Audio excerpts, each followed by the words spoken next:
Dari Tommy Herianto, masih bertanya Bu, bagaimana efektivitas tanaman herbal versus zat aktif sintetis yang digunakan untuk menangani batuk? Karena seringkali stigma tanaman herbal memiliki waktu yang lebih lama dalam menghasilkan efek dibandingkan yang sintetis. Silakan Bu Rizky. Baik, terima kasih. Karena saya juga selain praktisi, dosen, saya juga peneliti dan memang sedang banyak meneliti tentang efektivitas tanaman herbal dalam dalam menyembuhkan penyakit. Bapak Ibu, seperti yang kita tahu bahwa apa sih sebetulnya bedanya tanaman obat herbal dengan obat sintetis secara prinsip? Mungkin nggak, kalau saya ini kayak saya jadi ngajar ya kalau nanya gini, jadi saya jawab aja. Jadi sebetulnya yang prinsip paling utama adalah bahan baku utama. Kalau bahan sintetis itu biasanya hanya satu tunggal zat kimianya. Sedangkan di tanaman obat itu metabolit sekunder yang ada di dalam tanaman itu banyak sekali. Jadi yang kita takutkan adalah misal ada tanaman herbal yang tidak terstandarisasi. Bapak Ibu mungkin kembali lagi ke bagaimana caranya tanaman herbal hingga akhirnya bisa jadi obat herbal, nanti akhirnya jadi OHT, fitofarmaka. Itu tentu saja melewati beberapa proses yang panjang. Nah, karena tadi kalau misalnya apakah benar nggak sih kalau obat herbal itu malah lebih panjang sembuhnya, malah lebih lama, itu kembali lagi ke produk yang kita pakai. Nah, makanya kenapa penting sekali untuk mengetahui produk kita itu dibuat oleh siapa, oleh industri yang mana.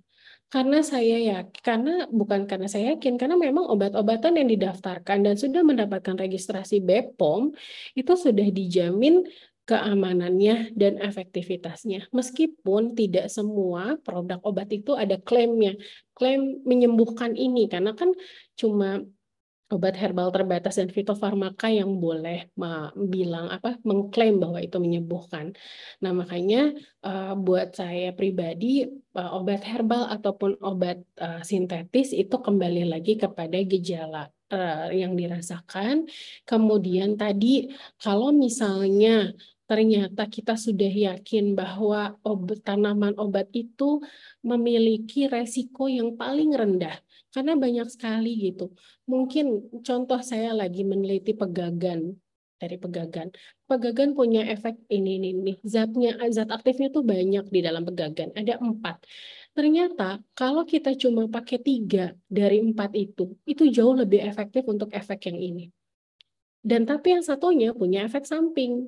Nah, makanya sangat penting untuk kita sebagai penelitian, mungkin nanti Bapak Ibu ada praktisi di sini, ada yang di pendidikan juga, penting untuk tahu efek-efek samping yang mungkin terjadi dari obat herbal yang memang kita konsumsi, dan itu harus kita perhatikan sangat baik.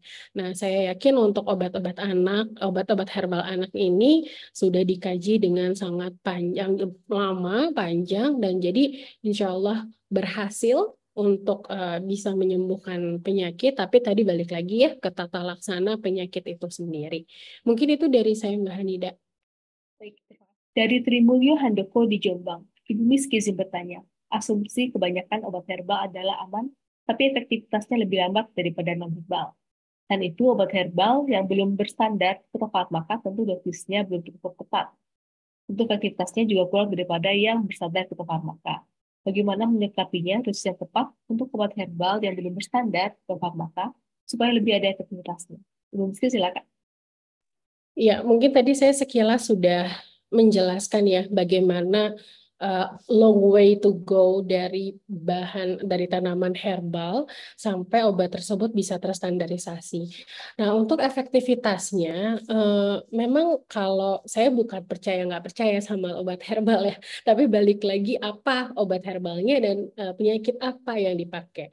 Ini contoh di luar batuk, misalnya ayah saya punya penyakit jantung, kemudian beliau minum rebusan daun jati itu selama 3 bulan berturut-turut, ternyata efek nyeri dadanya, anginanya berkurang.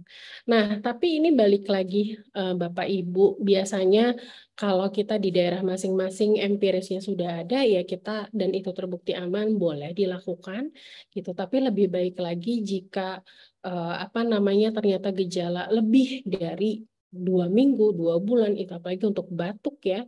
Dan disertai dengan red flags tadi, mungkin ada demam, ada wheezing. Kalau saya makanya rajin-rajin Bapak Ibu kalau punya anak gitu ya, didengar gitu suara dadanya, beneran ada wheezing atau enggak. Walaupun saya bukan dokter, tapi kerasa kedengeran gerok-geroknya itu, nah itu sudah tanda bahwa kalau udah dari 2 minggu itu harus ke dokter.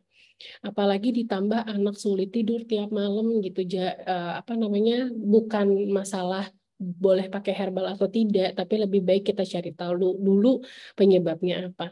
Nah, kalau obat herbal lebih lama atau tidak, balik lagi Bapak Ibu tadi, isi dari apa namanya, senyawa aktif yang ada di dalam tanaman herbal itu tidak tunggal, banyak. Mungkin aja ada efeknya yang sinergis, atau mungkin malah justru antagonis. Nah, itu makanya saya sangat sangat merekomendasikan Bapak Ibu ketika mau merekomendasikan obat herbal itu yang sudah jelas diproduksi oleh siapa, industrinya apa. Jangan sampai, mohon maaf, sekarang mungkin banyak ya obat jamu, tapi kalau misalnya ternyata sejauh ini tidak ada bahan kimia obat di dalamnya, it's fine mungkin ya untuk beberapa kasus.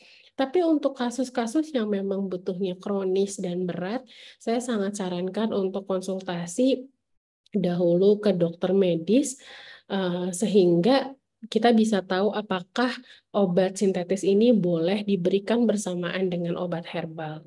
Jadi sekarang obat herbal itu juga banyak ya, para peneliti di industri maupun di akademisi itu berlomba-lomba untuk mencari tahu keamanan. Jadi menurut saya, saran saya sekarang adalah cari sumber yang valid dan terpercaya untuk penggunaan obat herbal. Itu saja, Mbak Nida. Dari Juliana Nisiace, apakah ada perbedaan mekanisme kerja atau onset atau durasi pengobatan antara IV time dengan pelargonium extract? Apakah ada perbedaan efektivitas? Ibu Miski, silakan Ibu Miski. Oh ya, sorry. Saya sambil ini. Baik, mekanisme kerja atau onset atau durasi pengobatan antara IVTMI dengan pelargonium ekstrak ini juga tentu saja perlu apa namanya, perlu penelitian lebih jauh ya. Tapi untuk sampai saat ini, saya sebetulnya secara jujur memang belum mengkaji bagaimana pelargonium ekstraknya itu dapat berfungsi atau bekerja untuk mengobati batuknya. Jadi ini juga PR mungkin ya Bapak Ibu. Jadi ketika misalnya nanti Bapak Ibu ingin mengembangkan bahan herbal, maka memang sangat perlu untuk mencari tahu mekanisme kerjanya seperti apa secara clear. Jadi saya tidak bisa menjawab di sini. Mudah-mudahan justru pertanyaan ini menjadi apa ya, semangat untuk Bapak Ibu mempelajari lebih lanjut lagi tentang seluruh potensi bahan herbal yang bisa digunakan bukan hanya untuk batuk, tapi untuk seluruh penyakit. Mungkin segitu, Mbak Lida. Dari apoteker Rosaliana, mengapa jarang sediaan obat batuk herbal bentuk drop untuk batuk kering atau batuk berdahak, atau gabungan batuk kering berdahak? Bisa jelaskan mekanisme kerja obat kombinasi obat kering dan obat kering berdahak? Mungkin kalau saya lihat ini adalah pertanyaannya bukan ini ya.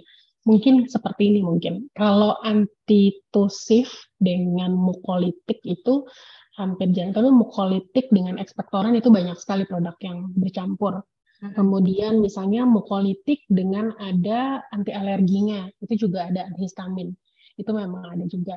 Tapi menurut saya ada beberapa paham yang membuat karena kalau misalnya mukolitik dan ekspektoran ini, tadi Dokter Lupita sudah sampaikan bahwa ketika kita mekanisme tubuh ketika batuknya itu baik, kita bisa membatukkan itu. Misalnya kita dewasa, kita tahu cara ketika dahak kok gitu, kita langsung bisa ngeluarin, that's fine. Mau pakai obat yang isinya mukolitik sama ekspektoran nggak apa-apa. Tapi kalau untuk anak-anak udah mah tadi ya susah gitu ya, dikasih ekspektoran malah ya batuknya ya capek gitu. Nah makanya menurut saya ini justru perannya apoteker bijak memilihkan obat. Jadi bukan mungkin Kak, misalnya ya memang kita kan kadang-kadang sulit mungkin ya dok, sekarang produk banyak gitu, isinya segala macam gitu kayaknya dimasukin gitu ya, politik, ekspektoran, antihistamin gitu. Bukan berarti tidak baik, tapi itu balik lagi ke respon pasiennya sendiri. Jadi kita sebagai bapak ibu misalnya dan apoteker itu makanya penting untuk melakukan asesmen pasien dulu. kondisi anaknya seperti apa saat ini misalnya. Karena anak-anak pun jangankan buang dahak ya, kadang buang ingus aja belum bisa kan gitu. Jadi memang sangat bijak, ini apoteker dituntut sangat bijak untuk bisa memilihkan obat yang tepat. Ya tadi mungkin saya sambil baca chat juga ya Mbak Hanida, ada yang respon langsung paratosin tablet dan sirup itu bagaimana karena dituliskan ekspektoran dan antitoksif. Betul, karena tadi ada beberapa respon obat yang memang harapannya untuk dewasa itu ya dewasa sudah bisa melakukan dua hal tersebut. Artinya kalau misalnya dia obat batuknya kering karena ternyata ada lendirnya yang masih terjebak, itu dikasih obat batuk kering antitoksin kemudian ditambah dengan mukolitid misalnya supaya pecah gitu dan akhirnya keluar. Tapi itu tidak selamanya baik kalau kondisinya ternyata si batuknya memang totally kering, bukan karena ada dahak yang terjebak gitu. Makanya teman-teman tadi saya kasih sedikit bagaimana mekanisme kerja obat-obat, sehingga ketika dipilihkan pada beberapa produk, itu kita balik lagi patient safety, patient effectiveness, mana yang lebih tepat untuk kondisi pasien. Karena kita nggak bisa pukul rata, semua anak harus pakai ini, enggak. Kondisinya beda-beda. Itu mungkin dari saya, Mbak Rida. Dari apoteker Silvi Restu, bagaimana ciri batuk karena GERD? Bu Rizky, silakan. Baik, kalau GERD sendiri kan sebetulnya kalau kita lihat secara patofisiologi penyakitnya mungkin ini sebetulnya Dokter Lupita bisa bantu jawab seharusnya ya dok, karena ini menyangkut patofisiologi penyakit. Jadi kalau GERD itu kan ada tekanan influx dari lambung sampai ke bagian pernafasan kita, bahkan sampai muntah batuk. Nah, jadi sebetulnya GERD ini memang jadi salah satu yang ditakutkan oleh banyak orang bahwa batuknya ini memang karena GERD. Yang pertama harus cari tahu dulu adalah apakah memang kita punya riwayat GERD atau tidak. Karena ya mungkin nggak serta-merta orang batuk, kayaknya saya kena GERD. Tapi ada ciri-cirinya tadi. Apakah kita merasa ada tekanan nggak sih dari lambung kita ini naik ke atas? Kalau saya sih rasanya kayak ada sesuatu yang naik gitu ke atas kalau misalnya saya lagi kena GERD. Dan akhirnya saya batuk, dan biasanya kalau saya melihat ada dua. Yang pertama ketika kita batuk, mungkin kan kita mencium udara yang keluar dari mulut kita. Dan itu biasanya keluar bau asam lambung. Itu dulu mungkin yang kelihatannya ya. Yang pertama. Yang kedua, tadi ciri-ciri mungkin kalau ada dahak yang keluar, dan kadang kan suka kejebak gitu ya di tenggorokan. Dan ketika keluar kita bisa lihat kalau batuk itu disebabkan oleh GERD, maka mukus yang keluar itu tidak sangat kental. Jadi bentuknya kayak cairan lambung yang warnanya awalnya bening. Kalau GERD-nya tidak terobati, maka itu warnanya malah hijau.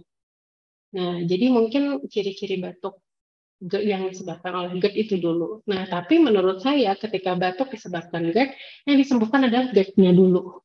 Karena batuk ini ya akibat si GERD gitu. Jadi dilihat dulu apakah memang si GERD-nya ini kita sudah tahu pencetusnya, oh ya habis makan seblak gitu, habis makan apa terus akhirnya GERD gitu, ada influx atau memang telat makan dan segala rupa. Nah, itu mungkin itu dulu yang kita lihat GERD-nya, kemudian baru kalau ternyata GERD-nya sudah diobati, itu biasanya batuknya tidak berlanjut.